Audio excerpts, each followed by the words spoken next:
ইতিমধ্যেই ই স্পোর্টস জাতীয়করণের স্বীকৃতি পেতে যাচ্ছে। খুব শীঘ্রই হয়তো গেজেট প্রকাশ করবে সরকার। এটি এই খাতের সাথে যারা সংশ্লিষ্ট তাদের জন্য নিশ্চয়ই একটি বড় সুসংবাদ। তো আসলে এই ই স্পোর্টসের যে পেছনের মানুষ, যিনি ই স্পোর্টস সংগঠক, দীর্ঘদিন ধরে কাজ করে যাচ্ছেন, আমরা আজ তার কাছে জানতে চাইব আসলে ই স্পোর্টসের সম্ভাবনা এবং স্বীকৃতি কতখানি প্রভাব পড়বে তরুণ সমাজের মধ্যে এবং দেশের অর্থনীতির মধ্যে।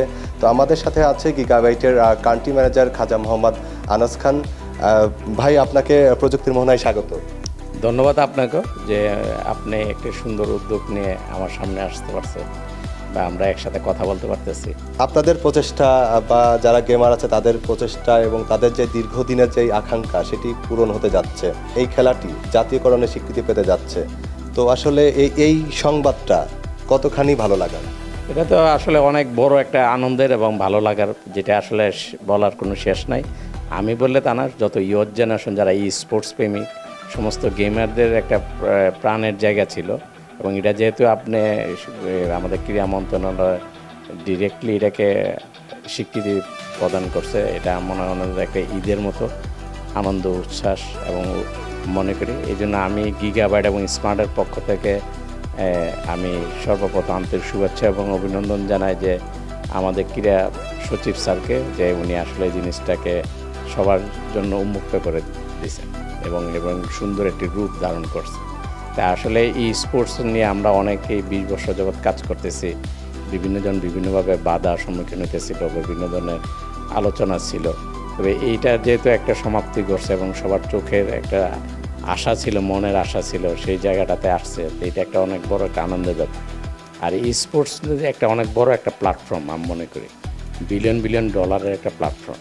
তা আমরা আসলে অনেকটাই পিছিয়ে ছিলাম। আর আপনারা জানেন যে এই স্পোর্টসের একটা ফ্রি ফ্লাই একটা টিমে বাংলাদেশ থেকে আসে ওয়ার্ল্ড কাপ খেলতে গেছে সৌদি আরবে। তো যেটা হয়েছে তো সেটাতে কিন্তু বাংলাদেশের ছেলের ভালো অবস্থান নিছে এবং বাংলাদেশে যে নামটাকে তারা উন্মোচন করছে, সবার মাঝে বাংলাদেশকে তুলে ধরছে। এটাই অনেক বড় একটা পাওয়া। এটা একটা মাধ্যম, আমরা সব দিক দিয়েই বাংলাদেশকে কীভাবে সুন্দর একটা নতুন বাংলাদেশ গড়তে পারি, এটার ব্যাপারে মনে হয় যে একটা বড় পদক্ষেপ এই ছেলেরা নিবে। যখন আসলে বাংলাদেশে ই স্পোর্টসের প্রভাব অতটা পড়েনি, তখন থেকে কিন্তু আপনারা বাণিজ্যিক চিন্তা করেননি। আসলে ই স্পোর্টস এবং গিগাবাইট আমরা কিন্তু আলাদা করতে পারি না। গিগাবাইট অনেকটা ভর্তুকি দিয়েই কিন্তু ই স্পোর্টসের যেই সামগ্রী, যেই উপকরণ, সেগুলো কিন্তু সহজলভ্যভাবে সাপোর্ট দিয়েছে। বিশেষ করে যারা প্লেয়ার, ওয়ার্ল্ড ক্লাস প্লেয়ার যাদের মধ্যে সম্ভাবনা আছে তাদেরকে পৃষ্ঠপোষকতা করেছে। আসলে ই স্পোর্টস এবং গিগাবাইটের সম্পর্কটা কতখানি? আমরা মনে করি এটা অনেক মধুর এবং খুবই ঘনিষ্ঠতা অনেক বড় এবং সবার সাথে ফ্যামিলিয়ার। আমি মনে করি যে ই স্পোর্টসের একটা ফ্যামিলি পার্ট হলো গিগাবাইট আনাস, তা আমরা এবং smart technology as well as. তা আমরা আসলে এটাকে কোনো বিজনেস হিসেবে কখনোই দেখি নাই। তা বিশেষ করে আমি ব্যক্তিগতভাবে ই স্পোর্টসের সাথে খুবই উৎপীড়িতভাবে জড়িত এবং দেখবেন বাংলাদেশে অনেক গেমাররা, অনেক স্পোর্টস প্লেয়াররা আমাদের বিভিন্ন ইন্ডাস্ট্রিতে চাকরি করতেছেন, কর্মসংস্থানের ব্যবস্থা আছে, তারা চেষ্টা করতেছে সব দিক দিয়ে কীভাবে এটাকে তুলে ধরা যায়। এই জন্য গিগাবাইট যে লাভবান হয় না এটা আমি বলবো না। আজকে ই স্পোর্টস প্লেয়াররা যারা আছে, ইয়র জেনারেশন যারা আছে, তারা কিন্তু গিগাবাইট একটা প্রাণ আমরা বলতে পারি। আর আমি বলি এটাকে সেলাই। আসলে গিগাবাইটে ইয়র জেনারেশনরা এত ভালো কাজ করছে বিধায় গিগাবাইটের জন্য, আর গিগাবাইটও তাদের জন্য একটা ঋণী বলে আমি মনে করি। আমাদের যে লস হয়েছে তা আমি বলবো না, আমাদের কিন্তু লাভই হয়েছে এবং আমরা বাংলাদেশে একটা ভালো অবস্থানে স্টিল নাম্বার 1 পজিশনে আছি হার্ডওয়্যার বেজে। এটা একমাত্র কারণ কিন্তু এই গেমাররা অনেক কষ্ট করছে গিগাবাইটের জন্য। এই জন্য আমরাও তাদের জন্য চেষ্টা করছি, হয়তো তাদের সব আশা আমরা পূরণ করতে পারি নাই। তাই নেক্সটে আমরা আরও ভালোভাবে যেহেতু স্বীকৃতি পাইছি, এটা সবচেয়ে বড় আনন্দের ব্যাপার হলো গিগাবাইট আমাদের।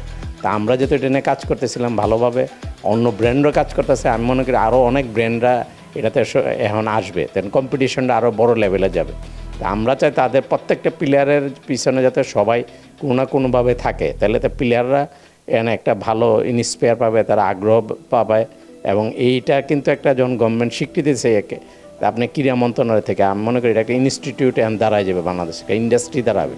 এই স্পোর্টস একটা বড় ইন্ডাস্ট্রি, পৃথিবীর সাথে তাল মিলে যুগের সাথে যুগ উপযোগী একটা সিদ্ধান্ত নিয়েছে বলে আমি মনে করি। এই জন্য আমরা এই স্পোর্টস প্লেয়ারদের সাথে ছিলাম, আসি, ইনশাল্লাহ থাকবো। ই স্পোর্টসে যে আগামী মাসেই হয়তো আমরা গেজেট পেতে যাচ্ছি, ই স্পোর্টস নিয়ে ওইভাবে নীতিমালা হয়নি। তো নীতিমালা আসলে কোন কোন বিষয়গুলো গুরুত্ব পাওয়া উচিত এবং এই নীতিমালার যে কমিটি, সেই কমিটিতে কারা কারা থাকা উচিত বলে আপনি মনে করছেন? কমিটির ব্যাপারটাতে আমি কোনো কথা বলবো না, এটা গভর্নমেন্টের ব্যাপার বা মন্ত্রণালয়ের ব্যাপার। যারা এটাতে কাজ করছে সবাই থাকবে আমি মনে করি।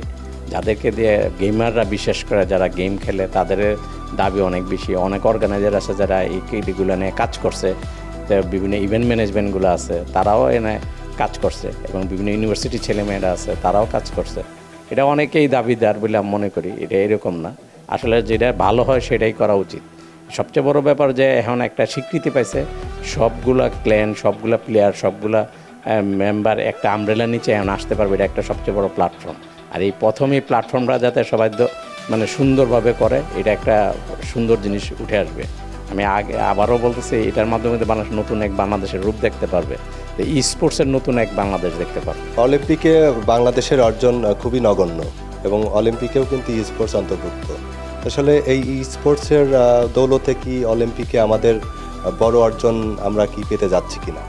পেতে যাচ্ছি বলে এটাই যে অলিম্পিকে হয়তো বা আমাদের দেশে যে প্লেয়ার, যে গেমগুলোকে তারা সার্টিফাই করছে বা লিস্টেড করছে, এই গেমগুলো বাংলাদেশে যদি যারা খেলতেছে তাদেরকে পিছনে যদি ভালোভাবে এখন আমরা প্যাট্রোনাইজ করতে পারি, তো গভর্নমেন্টও যদি যেহেতু স্বীকৃতি দিচ্ছে, তারাও যদি তাদের পিছনে সহযোগিতা করে, তাহলে আমার মনে হয় বাংলাদেশের প্লেয়াররা মেধা দিক দিয়ে অনেক আগান। তা আমার মনে করি তারা আরও ভালো কিছু করবে।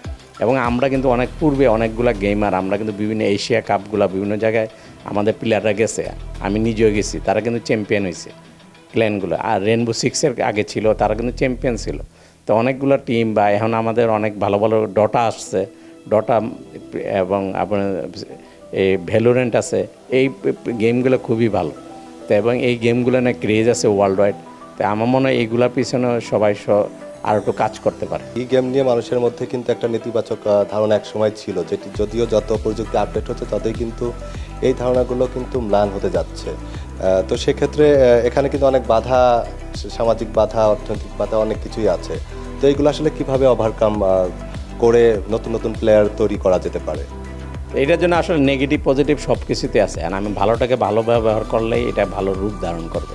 তো এখানে একটা জিনিস আপনি বলছিলেন যেটা আসলে কি নীতি নির্ধারণের ব্যাপারে, তা আমি মনে হয় এখানে একটু আমি একটা মত পোষণ করবো যে এখানে যারা একটা স্টুডেন্টের একটা লেভেল তৈরি করা উচিত। যেহেতু প্যারেন্টসদের ভিতরে ই স্পোর্টস নিয়ে যে একটা নেগেটিভ ধারণা আছে, আমি মনে করি অনেক ক্ষেত্রে আমি নিজেও বাধার সম্মুখীন হয়েছি অনেক কাজে, বা অনেক কিছু করতে গিয়ে কথা শুনতে হয়েছে। কিন্তু তারা কিন্তু ব্রেনই, আমি মনে করি যারা ই স্পোর্টস প্লেয়ার প্রত্যেকটা একটা ব্রেনই ছেলে, এবং তারা খুবই ডাইনামিক ছেলে বা মেয়ে যারাই হোক, খুবই ডাইনামিক হয়। এবং সেই ক্ষেত্রে তাদেরকে যখন প্রপার গাইডলাইনটা দিতে পারি, তাহলে ভালো কিছু করতে পারবে, প্যারেন্টসরা হ্যাপি হবে। এই জন্য আমরা মনে করি যে প্যারেন্টসরা আরও কীভাবে হ্যাপি হতে পারে বা এটার প্রতি নজর থাকতে পারে প্যারেন্টসদেরও। এই জন্য কিছু গাইডলাইন আসলে তাদের সাথে কথা বলেই এটা ঠিক করলে মনে ভালো হয়, রুলস করলে কিছুটা ভালো হয়, যাতে কিছুটা লিমিটেশন তো সব কিছুরই প্রয়োজন আছে। তো গেম মানেই নেশা, কিন্তু সব ধরনের গেম এরকম নেশাটাকে আমরা অন্যভাবে না নিই, এটা পজিটিভ আকারে নিই।